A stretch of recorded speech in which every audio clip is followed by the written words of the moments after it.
ল্যাপটপে পুরনো ফোল্ডারে সুহার কয়েকটা রেকর্ড করা গান আছে। বিয়ের আগে সুহাই ওগুলো পাঠিয়েছিল। স্বচ্ছ প্রথম 2-1 বছর মাঝে মাঝেই শুনতো সেই গানগুলো। কোনো এক অজানা কারণেই মেয়েটার গানের গলা স্বচ্ছর ভালো লাগতো। আর এখন সেই ভালো লাগাটাই বোধহয় দ্বিগুণ হলো। তাই তো স্বচ্ছ এই গানের রেকর্ডগুলো খুঁজে বের করে শুনতে লাগলো সাত সকালে, কানে ইয়ারফোন গুঁজে রাখা। সাদাব তা দেখে বিরক্ত হয়ে বলল, দেশে আসলাম, এতগুলো দিন গেল, নিজের বাড়ি অবধি গেলাম না শুধু তোর বউ দেখবো বলে। আর এদিকে দেখা তো দূর, এখনো খুঁজেই পেলাম না তোর বউকে। আমার কিন্তু এবার ধৈর্য শেষ হয়ে যাচ্ছে দোস্ত।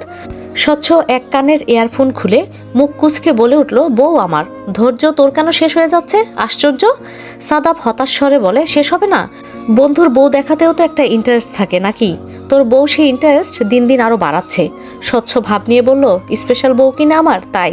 সাদাব মুখ বাঁকায়, আবিরের দিকে তাকিয়ে ঠেস মেরে বলে, এই আবির হচ্ছে আরেক গর্ধব। ওর জায়গায় আমি হলে এতক্ষণ ছুটি মেয়েটার সাথে চুটিয়ে প্রেম করে পেটের কথা ঠিক বের করে আনতাম। আবির তখনও ঘুমাচ্ছে। ঘুমো ঘুমো চোখে তাকিয়ে বিরক্ত স্বরে বলল, তুই কি পারলে 5 জনের মধ্যে থেকে তুই নিজেই তো একটাকে পটিয়ে পেটের কথা বের করে আনতে পারিস। সাদাব সে প্রসঙ্গ বাদে বলল, তোরে কিচ্ছু করতে হবে না, খালি তোর মোবাইলটা আমাকে দে, আর ওই ছুটি মাইয়াটার নাম্বার দে, তারপরে দেখ স্বচ্ছর বউ 1 মিনিটে বের হয়ে আসে নাকি। সাদাব ততক্ষণে আবিরের পাশ থেকে মোবাইল টেনে নিয়েছে নিজের হাতে। আবির চোখ খুলে উঠে বসে বলল, কি করবি?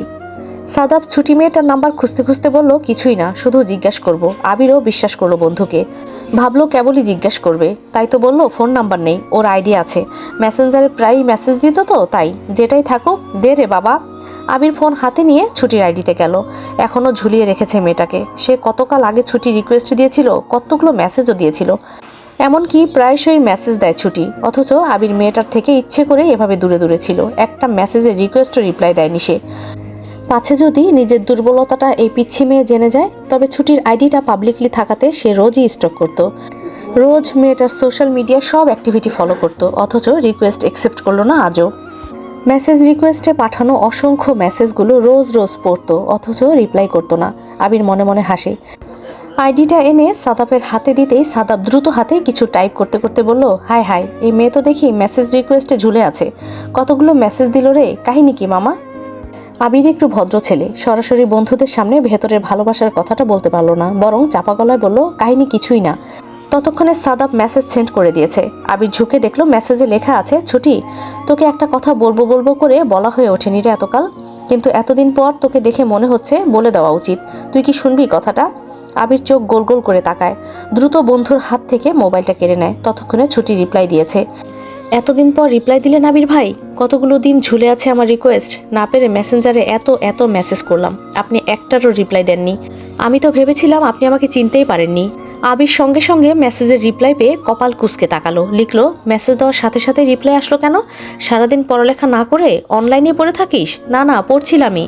আপনি বলুন আপনার কথাটা কি, আমি শুনতে খুব আগ্রহী আবির ভাই, তাড়াতাড়ি বলুন। আবির কথা এড়াতে লিখলো, কোনো কথা না, যা পড়তে যা। ছুটির বোধহয় মন খারাপ হলো, নিরাশ হয়ে মেসেজ পাঠালো, কোনো কথাই নয়। সাদাব এতক্ষণ আবিরের কাণ্ড দেখছিল, এভাবে তার তৈরি করা পথ রোধ করে দিতে যাচ্ছে সে। দেখে আবিরের মাথায় চাটি মারলো, মোবাইলটা কেড়ে নিয়ে লিখলো, আমি তোকে ভালোবাসি, অনেক কাল যাবত, কিন্তু বলা হয়নি ছুটি। ছুটি বোধ হয় স্তব্ধ হয়ে চেয়ে থাকলো, পর মুহূর্তে পাঠালো, সত্যি আবির ভাই, সত্যি বলছেন আপনি? আপনি জানেন আমি আপনাকে এখনো ভালোবাসি আবির ভাই, এখনো আপনার অপেক্ষায় বসে আছি। আবির ততক্ষণে ফোন কেড়ে নিয়েছে ফের। রিপ্লাইটা না দেখেই বন্ধুর নাক বরাবর ঘুষি বসালো, এহেন অপকর্ম করার জন্য। দাঁতে দাঁত চিবিয়ে বলল, এটা কি করলি? সাদাফ নাকে হাত রেখেই বলল, কি করলাম দেখলি তো, মেয়ে তুই বলতেই গলে জল, তোকে ভালোবাসে, তোর জন্য পাগল, তার মানে তুই জিজ্ঞেস করার সাথে সাথে সত্যিটা বলে দিত।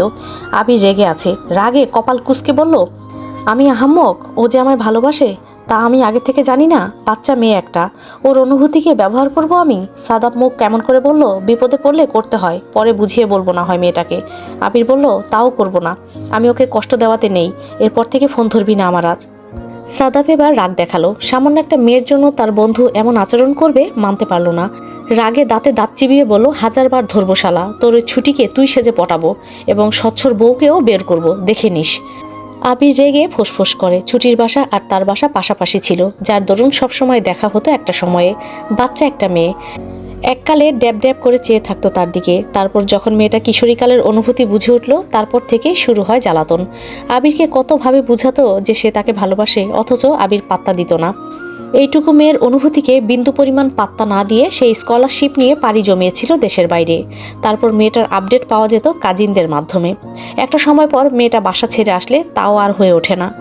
তখন কেবল সোশ্যাল মিডিয়াতে মেয়েটাকে দেখত, কার্যকলাপ ফলো করত, এটুকুই। কিন্তু তা বলে মেয়েটার দুর্বলতাকে সে কাজে লাগাবে এতটাও অভদ্র সে হয়ে ওঠেনি এখনো। সুহা ফোনের দিকে তাকিয়ে আছে, সেদিনকার ছবিগুলোই দেখছে, যে ছবিগুলো স্বচ্ছ পাঠিয়েছে, নিধি আর স্বচ্ছর। কোনোটায় নিধি স্বচ্ছর কাঁধে হাত দিয়ে ছবি তুলেছে, কোনোটায় দুজনে হাত ধরাধরি করে হাঁটছে, কোনোটায় আবার একসাথে কফি খাচ্ছে, কোনোটায় বরফে ঢাকা রাস্তায় দুজন হাঁটছে। শেষ ছবিটায় এঙ্গেজমেন্ট টাইপেরই, হাতে জলজল করছে দুটো রিং। সুহা দীর্ঘশ্বাস ফেলে। কিছুক্ষণ আগেই স্বচ্ছকে ব্যাগপত্র নিয়ে নিধিকে এগিয়ে দিতে দেখেছে ব্যালকনি দিয়ে, হয়তো বাসায় চলে যাচ্ছে নিধি। সুহা অনেকটা সময় ছবিগুলো দেখে নিয়ে উঠে দাঁড়ালো। ছাদে গিয়ে একটা সাদা আর একটা কালো গোলাপ আনলো। তারপর সেগুলো একটা গিফট বক্সে ভালো করে লাগালো। তারপর কল দিল স্বচ্ছকে। কল তুলতেই মুখে ওড়না গুজে বলল, শুনছেন, আপনার গিফটটা পাঠিয়ে দিচ্ছি। স্বচ্ছ নিধিকে মাত্রই বাসে উঠিয়ে দিয়ে বাসায় আসছিল। প্রথমে শুনছেন ডাকটা শুনে মুচকি হাসে, বলে, একদম বউ বউ মনে হচ্ছে। এতকাল পর মনে হচ্ছে আমি সত্যি বিয়ে করেছি সুহাসিনী। স্বচ্ছর এই মিষ্টি কথায় হয়তো আগে সুহা গলে জল হয়ে যেত, প্রেমে হাবুডুবু খেত, কিন্তু এবারে মনে হলো এটা স্বচ্ছর ফ্লার্ট ছাড়া আর কিছুই নয়। তিক্ত স্বরে জানালো, আপনি অভিনেতা হলেও খুব খারাপ হতো না স্বচ্ছ। স্বচ্ছ সত্যি মন থেকে বলেছিল কথাটা। সত্যি তার সুহাসিনীর কল পেয়ে খুশি হয়েছিল অনেক সে। ডাক শুনে নিজে নিজেই মুখে হাসি ফুটেছিল। স্বচ্ছ নিজেও বুঝতে পারে, বোধ হয় মেয়েটা তাকে টানে। কোনো এক অদৃশ্য আকর্ষণেই মেয়েটা তাকে কাবু করে ফেলছে ক্রমশ। স্বচ্ছ ভুরু উঁচিয়ে বলে, কেন, এই কথা বললে কেন? সুহা হেসে বলে, এই যে মেয়েদের সাথে ফ্লার্টিং করতে খুব ভালো পারেন, মেয়েদের মনে জায়গা করে নিতে পারেন খুব সহজে, এমন মিষ্টি মিষ্টি কথা বলেন, এসব তো অভিনেতারাই ভালো পারে, তাই না? আজকাল সত্যি বললেও দোষ আমার সুহাসিনী। সুহা বিরক্ত গলায় বলল, কারণ আপনার অভিনয়টা এখন বিরক্তিকর লাগছে অস্বচ্ছ সাহেব। যাই হোক, শুনে রাখুন, অফিসিয়ালি ডিভোর্সের ব্যাপারটা ভেবেছেন? স্বচ্ছ রাগ হলো, কি সব বলে যাচ্ছে তার না দেখা বউটা। কালো ছাড়াছাড়ির কথা বললো, আজও ডিভোর্সের কথা বলছে। স্বচ্ছর ইচ্ছে হলো এক্ষুনি মেয়েটাকে গিয়ে সামনে এনে টেনে ধমকে কয়েকটা কথা শোনাতে, কিন্তু তা তো আর সম্ভব নয়। তাই রাগ দমিয়ে চাপা স্বরে বলল, এসব আমি কেন ভাববো? এখনো তো না দেখা বউটাই খুঁজে পেলাম না। সুহা বলে, ডিভোর্স না দিলে বিয়ে করবেন কিভাবে আপনার গার্লফ্রেন্ডকে? আমি তো বললামই এই খেলায় আপনিই বিজয়ী, তাহলে আর বাধা কিসে? ডিভোর্সটা দিয়ে বিয়েটা করে নিন, আপনিও খুশি আর আমিও খুশি। স্বচ্ছ ভুরু উঁচিয়ে প্রশ্ন ছড়ে, কাকে বিয়ে করব? অবশ্যই আপনার গার্লফ্রেন্ডকে, যার সাথে এঙ্গেজমেন্ট হয়েছে আপনার। সোজা ভাষায় বলে, যাকে আজ অতি যত্নে বাসে উঠিয়ে দিয়ে আসলেন। স্বচ্ছ বুঝে ওঠে না, এমন ভঙ্গিতে বলল, নিধি? নাম আমি কিভাবে জানবো? আপনি তো জানবেন ভালো, অথচ এমন ভাব করছেন যেন কিছুই জানেন না। স্বচ্ছ হতাশ স্বরে জানায়, সত্যিই কিছু জানি না সুহাসিনী, শুধু কয়েকটা ছবি পাঠিয়েছি তোমাকে, আমার আর নিধির। তার মানে ও আমার গার্লফ্রেন্ড হয়ে গেল? শুধুই জেলাস ফিল করানোর জন্য? সত্যি? সুহা তাচ্ছিল্য নিয়ে হাসে, কি ভালো নাটক, বাহ। নিজেই টেক্সট করে জানিয়েছেন গার্লফ্রেন্ড হয় মেয়েটা, বিয়ে করবেন এই সেই, অথচ না জানার ভান ধরছেন। উপহাস স্বরে বলল, আপনি বলেছিলেন সেদিন যে আপনার গার্লফ্রেন্ড হয়। এঙ্গেজমেন্টের ছবি দিয়েছিলেন স্বচ্ছ, বলেছিলেন আমার সাথে দেখা হওয়ার পর বিয়েটা শীঘ্রই করবেন, ভুলে গেছেন নাকি? কথাটা বলেই সুহা রিং পরা ছবিটা পাঠালো, সাথে সেদিনের স্বচ্ছর সাথে কথোপকথনের স্ক্রিনশটও পাঠালো। স্বচ্ছ তা দেখে দাঁত কিরমির করে উঠল। এসব সব সাদাব করেছে, কিন্তু স্বচ্ছ না করেছিল। তাও সাদাবের কথা মতো বউকে জ্বালাতে নিধি সহ কয়েকটা ছবি পাঠিয়েছিল, বাস এটুকুই জানা। কিন্তু সাদাব যে তার অজান্তে এসবও করেছে তা জানতো না। রাগে ফোন রাখলো সে। রুমে এসে সজোরে সাদাবের পিঠে ঘুষি বসিয়ে বলল, তুই তো আসলেই হারামি। আমি অতি কষ্টে না দেখা বউটাকে কন্ট্রোলে আনার চেষ্টা করছি, আর তুই কি না উল্টো আমার বউকে রাগিয়ে দিলি? এজন্যই তো বলি, আমার বউ 4 দিন হয়ে গেল কথা কেন বলে না? সাদাব তখন নিধির সাথে কথা বলছিল। আচমকা এমন রাগ দেখে বলল, কি করেছি আমি? স্বচ্ছ ছবিটা দেখিয়ে বলল, কি করিসনি, গার্লফ্রেন্ড তোর, অথচ কাহিনী সাজিয়েছিস আমায় নিয়ে, হারামি। সাদাব হাসিতে ফেটে পড়ে, এবার বলে, উফ, এটা প্ল্যান বন্ধু, প্ল্যান। তোর বউ যাতে জেলাস হয়ে তোর সামনে আসে তার জন্য। স্বচ্ছ দাঁতে দাঁত চেপে বলে, আমার বউ জেলাস হয়ে আমাকে ডিভোর্স দেওয়ার সিদ্ধান্ত নিচ্ছে, খুব ভালো না? কথাটা বলেই সাদাবের থেকে কোনো উত্তর পাওয়ার আগেই রুমে আসলো শিয়া। একটা ছোট মতো বক্স এগিয়ে দিয়ে বলল, তোমার জন্য একটা বক্স আছে ভাইয়া, সাথে সাদা কালো গোলাপ, সুন্দর না? স্বচ্ছ এগিয়ে নিল। সত্যি সুন্দর লাগছে বাধাইটা। দ্রুত বাধাইটা খুলে নিয়ে গোলাপ দুটো একপাশে রেখে বক্স খুলল। দৃশ্যমান হলো একটা ঘড়ি, সাথে ছোট্ট একটা চিরকুট। স্বচ্ছ ভুরু কুঁচকায়। চিরকুটটা মেরে ধরতেই চোখে পড়ল অস্বচ্ছ সাহেব। অস্বচ্ছ সাহেব, আপনার ছন্নছাড়া জীবনে আপনি আমায় কখনো যে জড়াননি তা আমার জানা কথা। তাই ভেবেছি এই জড়াজড়িটা ছাড়াছাড়িতে পরিণত করা উচিত আমাদের। আমি আবারও আপনার সেই খেলা খেলা ভালোবাসার খেলনা হতে চাই না স্বচ্ছ। আবারও নিজেকে অনুভূতিতে গুড়িয়ে ফেলতে চাই না, নিজেকে আর কষ্ট দিতে চাই না স্বচ্ছ। এই ঘড়িটা 4 বছর আগের কেনা। আপনার ফ্যাশন সেন্সে হয়তো এটা পুরনো ঠেকবে, তবে ঘড়িটা আমি অতি যত্নে ভালোবেসে কিনেছিলাম বিয়ের রাতে আপনাকে উপহার দেব বলে। মেহরান শাহরিয়ার স্বচ্ছর বউ হব বলে অনেক স্বপ্ন দেখেছিলাম তখন। এক সমুদ্র অনুভূতি নিয়ে কাপা কাপা স্বরে কবুলও বলেছিলাম। ইস, কত ছোট ছোট সুখকর অনুভূতি জন্মেছিল আমার।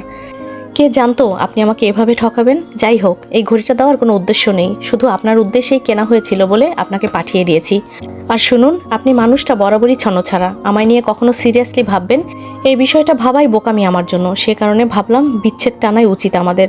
এত এত খোঁজ করবেন না আমার আর। আশা করি বিচ্ছেদের সময় দেখাটা অবশ্যই হবে। ভালো থাকুন। ইতি সুহাসিনী। স্বচ্ছ চিঠিটা পড়ল। বারবার একই কথা শুনে তিক্ত অনুভূতি হলো ওর। এতই সহজ বিচ্ছেদ? স্বচ্ছকে নাকে দড়ি দিয়ে ঘুরিয়ে বুকের মধ্যে টলমলো একটা অনুভূতি তৈরি করে, চোখে দেখার এতটা কৌতূহল তৈরি করে এখন বিচ্ছেদ টানবে।